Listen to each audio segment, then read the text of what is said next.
harap na kaso ng client? First, we will have to see whether we can gain access.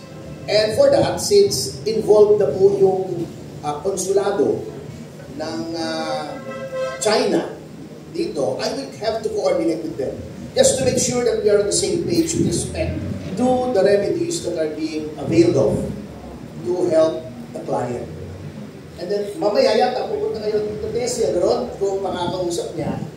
Kung pwede, bibigyan mo ng instructions.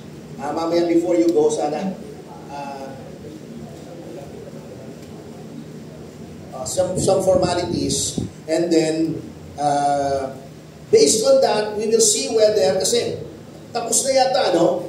They have waived their right to present evidence upon representation of the PAO. So the next step there, after inquest, na hindi nila wini-waive yung, kasi dapat dyan, it should be filed within a certain period of time. 72 hours, 48 hours, depending on what case will be filed. Darating na po sa court yung resolution and the information.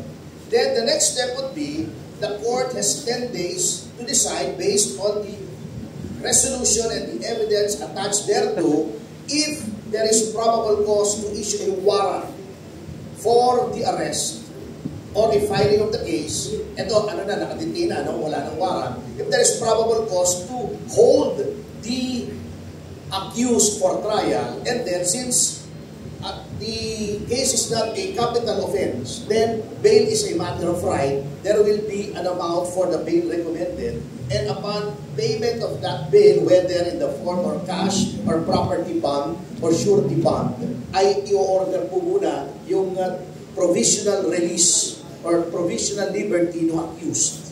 So yun po ang step by step po dyan. So hopefully sir, yung